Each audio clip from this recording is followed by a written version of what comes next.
제가 인플레이션에 베팅한 계기는 경제계의 레전드 영상 EBS 다큐 프라임 자본주의를 본 직후였습니다. 제 인생은 이 영상을 본 이전과 이후로 나뉘었다고 해도 과언이 아닌데요. 아직도 그 영상을 본 직후 받았던 충격은 제 뇌리 속에 깊숙이 박혀 있습니다. 그 전까지는 그냥 열심히만 살아가고 있던 대한민국의 평범한 수많은 가장 중 한 명이었지요.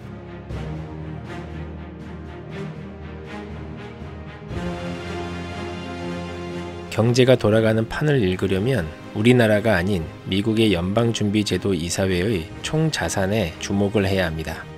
우리야 원화로 삶을 영위하며 살아가지만 인천공항을 떠나는 순간 원화는 사실상 종이 쪼가리에 불과합니다. 심지어 얼마 전 초유의 계엄 사태가 벌어진 직후에는 태국에서도 잠시 원화를 환전화폐에서 제외시키기도 했었죠. 우리보다 후진국이라고 생각하고 있는 나라에서도 대한민국의 원화를 그리 가치 있는 화폐로 여기지 않습니다. 2024년 말 현재 진정한 화폐는 바로 달러입니다.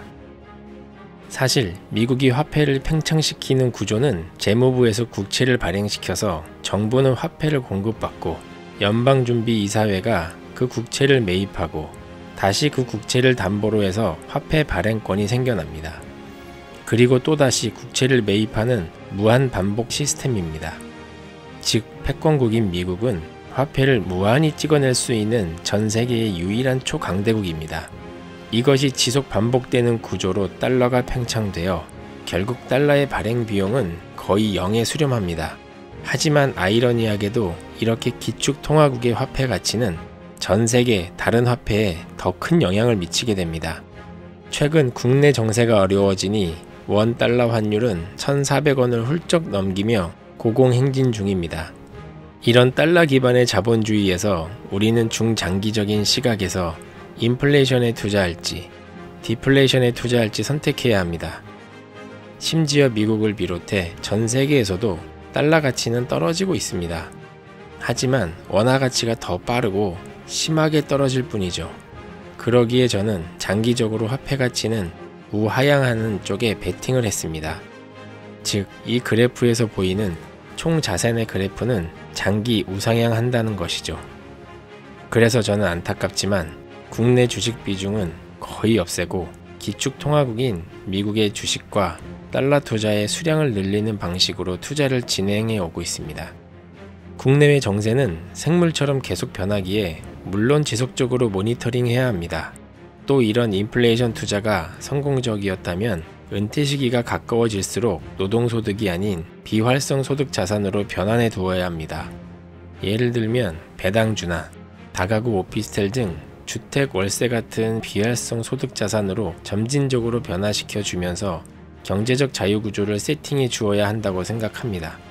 당연히 본인이 감당할 정도의 수준에서 말이죠. 그리고 마지막으로 40, 50대에는 또 다른 현금 흐름 시스템을 구축하시길 권장합니다. 물론 일찍부터 병행하면 더 좋습니다만 차분하게 40, 50대에 시작해도 늦지 않다고 생각합니다. 사실 시간이 지나 나이가 들수록 참 많은 경험이 개인에게는 축적이 되어 갑니다.